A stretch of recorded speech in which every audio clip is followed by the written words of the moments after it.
नमस्कार दोस्तों, स्वागत है आप सबका मेरे YouTube channel English literature in Hindi पे। तो दोस्तों, आज हम पढ़ेंगे एक नॉवल के बारे में जिसका नाम है कंठापुरा, जो लिखा गया था राजा राव के द्वारा सन 1938 में। ये उनका पहला नॉवल था। तो दोस्तों, पहले मैं इस नॉवल के कैरेक्टर्स के बारे में आपको बताऊंगा, उसके बाद इस नॉवल की समरी मैं आपको बताऊंगा। तो थोड़ा सा ब्रीफली पे एक बार मैं आपको इस जो नॉवल है इसके मेन कैरेक्टर्स के बारे में, उनके नाम और उनका थोड़ा सा ब्रीफ डाटा बता देता हूँ। तो जो सबसे पहला कैरेक्टर है वो है, इसमें एक लेडी है, ओल्ड लेडी है, जिसका नाम है अचक्का। ये ओल्ड लेडी ही जो पूरी की पूरी ये नॉवल है इसकी स्टोरी को नरेट करती है, और ये एक ब्राह्मण कास्ट की औरत है। दूसरा जो इस नॉवल का प्रोटागोनिस्ट है उसका नाम है मूर्ति, और वो भी एक ब्राह्मण कास्ट का आदमी है।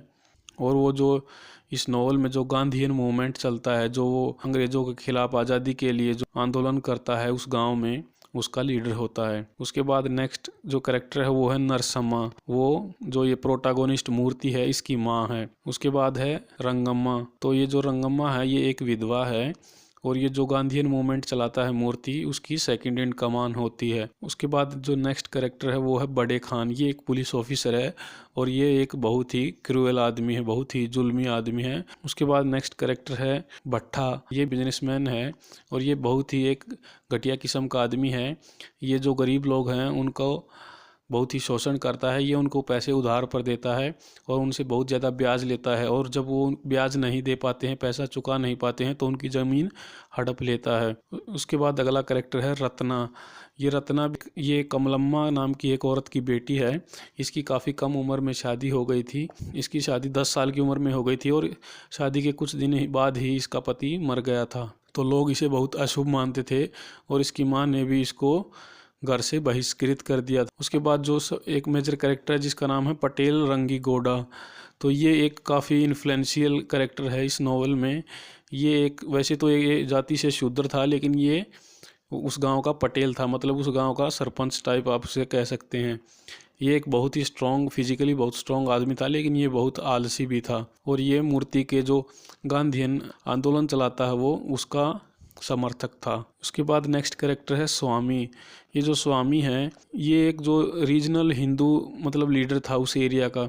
जैसा कि जो कंठापुरा जो ये गांव है, ये एक काल्पनिक गांव है, और ये जो आज के टाइम पर कर्नाटका स्टेट है, वहाँ पर पहले मैसूर स्टेट के नाम से जाना जाता था। तो ये मैसूर का जो रीजनल एक धार्मिक लीडर था वहाँ पर। और ये जो मूर्ति के खिलाफ जो ब्राह्मण आंदोलन चलाते हैं, मतलब मूर्ति की जो विचारधारा है उसके जो विपक्षी थे उनका साथ देता है, और ये मूर्ति को ब्राह्मण जाति से तिरस्कार करवाने में इसी का आदेश पास हुआ था। नेक्स्ट कैरेक्टर है रचना। तो ये जो रचना था ये एक कुली था, और ये जो स्केफ्टन कॉफ़ी एस्टेट थी वहाँ पर काम करता था, लेकिन वहाँ से काम करना छोड़ देता है, और ये आके कंठापुरा में रहने लग जाता है, और इसकी वाइफ रची वो भी इसके साथ रहने लग जाती है। नेक्स्ट कैरेक्टर है जो एक साहिब ये जो स्केफ्टन कॉफ़ी एस्टेट है इस नॉवल में उसका हेड होता है। नेक्स्ट कैरेक्टर है जयरामाचार। जयरामाचार भी कंठापुरा का ही एक आदमी था, और वो हरी कथा बहुत अच्छा गाता था। तो जब भी मंदिर में या किसी के घर पर हरी कथा होती थी तो ये वहाँ पर जाता था और हरी कथा गाता था। और जो लास्ट कैरेक्टर है वो है केंचम्मा। तो ये केंचम्मा उनकी वहाँ पर जो कंठापुरा था उसकी एक लोकल देवी थी। तो ये लोगों का ऐसा मानना था कि इस देवी ने बहुत सालों से इस गांव की रक्षा की है, जो भूत प्रेत बीमारी उन सब से रक्षा की है, और बहुत सालों पहले उसने एक जो दैत्य गांव पर हमला करना चाहता था उसका वध किया था। तो ये उसको बहुत मानते थे। तो दोस्तों, अब स्टार्ट करते हैं इस नॉवल की समरी। तो जैसा कि मैंने आपको बताया कि ये जो नॉवल है ये कंठापुरा नाम का एक जो गांव था, ये एक काल्पनिक गांव था, और इसकी समरी एक जो अचक्का नाम की एक बूढ़ी औरत बताना स्टार्ट करती है। तो जैसे ही ये नॉवल स्टार्ट होता है तो अचक्का जो बूढ़ी औरत है वो पहले गांव के बारे में बताती है कि ये जो गांव था ये दक्षिण पश्चिमी भारत में जो वेस्टर्न घाट हैं उसकी पहाड़ियों पर बसा हुआ था, जो जिसका फेस अरेबियन सागर की तरफ था, और ये उस समय पर मैसूर राज्य के अंतर्गत आता था। इस गांव में गन्ने की, इलायची की और कॉफ़ी की खेती की जाती थी, जिसमें से जो कॉफ़ी थी वो एक्सपोर्ट करके दूसरे देशों में जाती थी और वहाँ पर और भी मसालों की खेती होती थी। ये गांव था जो कास्ट सिस्टम था उससे बहुत ही ग्रसित था। मतलब इस गांव में 24 घर ब्राह्मणों के थे और बाकी जो घर थे 100 से भी ज़्यादा वो नीची कास्ट के लोगों के थे। मतलब लोअर कास्ट में शूद्र थे, वीवर्स थे, पोटर्स थे और परिहाल जो समुदाय होता है जो लोअर कास्ट में आते हैं उनके घर थे। तो सबसे पहले अचक्का इस गांव के बारे में बताती है। उसके बाद में वो स्टोरी बताना स्टार्ट करती है कि जो ये मूर्ति नाम का एक बंदा था उस गांव में, वो एक ब्राह्मण था और वो एक पढ़ा लिखा बंदा था। तो वो एक बार शहर में गया तो उसने गांधी जी का भाषण सुना और गांधी जी की विचारधारा से वो बहुत ही प्रभावित हुआ। विचारधारा से प्रभावित होने के बाद उसे लगा कि गांधी जी बहुत सही हैं, क्योंकि गांधी जी जो हम बता रहे थे कि एक तो वो देश को अंग्रेजों से आज़ादी दिलाना चाह रहे थे और दूसरा वो जो लोअर कास्ट के बंदे होते हैं उनका जो अपमान होता था सोसाइटी में उसे वो ख़त्म करना चाहते थे, यानी कि वो अनटचेबिलिटी को ख़त्म करना चाहते थे। तो जो मूर्ति था उसे भी गांधी जी की विचारधारा सही लगी और वो अपने गांव में जब वापस आया तो उसने जो गांधी जी का पूरे इंडिया में जो प्लान चल रहा था देश को आज़ादी दिलाने का और जो कास्ट सिस्टम है उसको ख़त्म करने का, उसकी पहल स्टार्ट कर दी। तो जैसे ही जब उसने गांव में ये पहल स्टार्ट की तो कुछ लोग तो उसके साथ हो गए, जैसे कि जो लोअर कास्ट के लोग थे वो उसके साथ हो गए, क्योंकि उन लोगों को भी कोई सपोर्ट कर रहा था कि कोई ऐसा बंदा मिला जो कास्ट सिस्टम को ख़त्म करना चाहता था। लेकिन कुछ ब्राह्मण ऐसे भी थे, क्योंकि जो मूर्ति था वो भी एक ब्राह्मण था और कुछ ब्राह्मण जैसे कि जो भट्टा नाम का ब्राह्मण था उसका तो जो धंधा था वही जो गरीब लोगों को लूटना था, तो वो उस विरोधी था। तो उसका विरोध करने के लिए उसने कुछ लोगों को अपने साथ कर लिया, कुछ गुट को अपने साथ कर लिया, जिसमें से मूर्ति की माँ भी एक थी। क्योंकि जो मूर्ति था वो लो कास्ट के लोगों से मिलने जुलने लगा था, उनसे सोशली उनके घर पर जाने लगा था।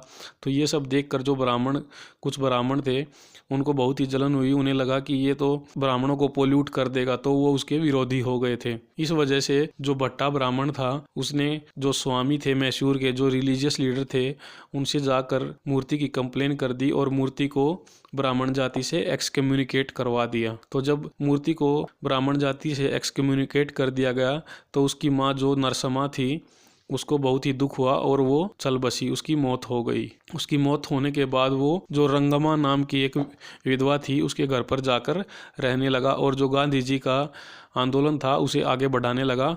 उसने गांव के कुछ लोगों को अपने साथ मिला लिया और गांव की एक लोकल कांग्रेस बनाई, जिसमें से मुख्य आदमी थे एक तो जो रंगम्मा जिसके घर पर वो रहता था विधवा, दूसरी जो एक थी रत्ना जो कि कमलम्मा की बेटी थी और जो वो भी एक विधवा थी, तीसरा जो सबसे मेन था वो था पटेल रंगे गौड़ा। उसके बाद जो फोर्थ मेन जो उसके ग्रुप में था वो था रचना नाम का जो कुली जो को स्केफ्टन कॉफ़ी एस्टेट से भाग कर आ गया था और उसकी वाइफ राची, वो भी उसके कांग्रेस में शामिल हो गए। जो उसका विरोधी गुट था उसका जो लीडर था वो था भट्टा नाम का जो ब्राह्मण, और भट्टा के साथ में जो कुछ सपोर्टिव थे, एक तो था जो बड़े खान जो पुलिस ऑफिसर था और दूसरा था जो साहिब नाम का बंदा था जो कॉफ़ी एस्टेट का मालिक था।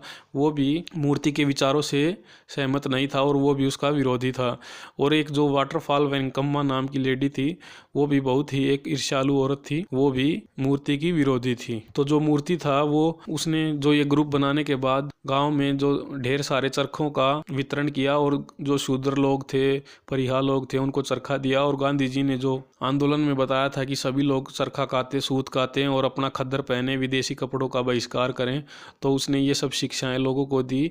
और उसने गांव में जो ब्राह्मण थे, सभी जो उच्च जाति थी, उनसे अपील की कि वो लोअर कास्ट के लोगों को गले लगा लें और सोशली उनके साथ मिंगल अप हो। लेकिन ब्राह्मणों को ये सब एक्सेप्टेबल नहीं था। उसके बाद जो अचक्का नाम की औरत है वो जो इस नॉवल का नरेशन है वो स्केफ्टन कॉफ़ी एस्टेट की तरफ कर देती है और बताती है कि वहाँ पर जो कूली थे, जो लोग काम करते थे, उनका बहुत ही शोषण होता था। वहाँ पर जो एस्टेट का साहिब था वो बहुत ही निर्दयी आदमी था और उस कॉफ़ी एस्टेट में जो बड़े खान नाम का पुलिस अफसर भी वहीं पर रहता था, क्योंकि जब बड़े खान शुरू में गांव में आया था तो रंगे गौड़ा ने उसे घर में रहने नहीं दिया था, किसी ने भी उसको घर में नहीं रहने दिया था क्योंकि वो एक मुस्लिम था।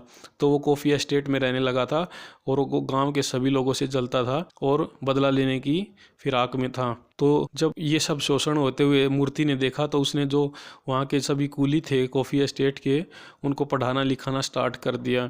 तो ये देखकर बड़े खान को बहुत ही गुस्सा आया और वहाँ पर एक दिन झगड़ा हो गया।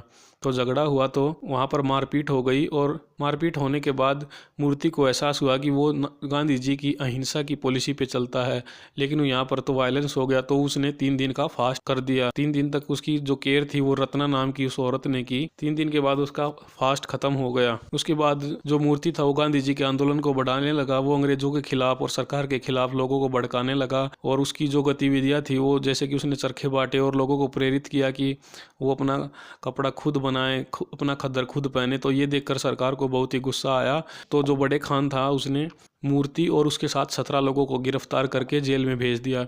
तो जो बाकी लोग थे उनको तो छोड़ दिया गया और मूर्ति को जेल में ही रख दिया गया। तो जब मूर्ति को जेल में पकड़ लिया गया तो जो उसकी गांव की लोकल कांग्रेस थी, जिसमें रंगम्मा नाम की भी औरत थी, वो सब एक जो एडवोकेट थे जिनका नाम था शंकर, उनके पास गए और उनको जाके बताया। तो शंकर ने जो मूर्ति के लिए केस लड़ा तो जो मूर्ति थे उनको अदालत ने 3 महीने की कैद की सजा सुना दी और उनको जेल में भेज दिया गया।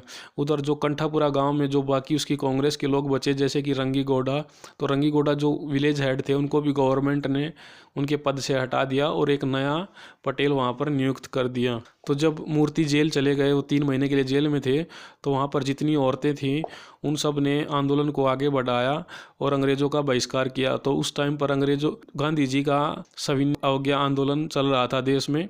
तो ये सब खबरें अखबार के थ्रू उस गांव में जो पढ़े लिखे लोग थे वो और जो लोकल कांग्रेस थी जो कि मूर्ति ने बनाई थी वो सब फैला देते थे और आंदोलन को उन्होंने जिंदा रखा। तो 3 महीने के बाद जब मूर्ति जेल से छूट के आ गया तो उन्होंने आंदोलन को और ज़्यादा आगे बढ़ाया। उन्होंने अनटचेबिलिटी का भी बहिष्कार करने के लिए बोला। तो ये देखकर सरकार को और बहुत ज़्यादा गुस्सा आया और मूर्ति और उसके जो लोकल उसकी कांग्रेस थी गांव में, जो कांग्रेस, उस पर बहुत ही बुरा अत्याचार किया। बहुत ही जो बड़े खान था उसने डंडों से लोगों की पिटाई की और उसने औरतों की इज्जत लूटने की भी कोशिश की। एक तरफ देश में गांधी जी जो डांडी मार्च कर रहे थे उन्होंने नमक का कानून तोड़ा और उधर कंठापुरा में जो मूर्ति था उसने लोगों को इकट्ठा किया और वो जो कॉफ़ी एस्टेट था उसकी तरफ मार्च प्रस्थान किया, क्योंकि वहाँ पर एक जो टोडी शॉप थी, मतलब कि एक शराब की दुकान थी और वो जो वहाँ पर कूली लोग थे वो अपना ज़्यादातर पैसा उसी शराब की दुकान में खर्च कर देते थे।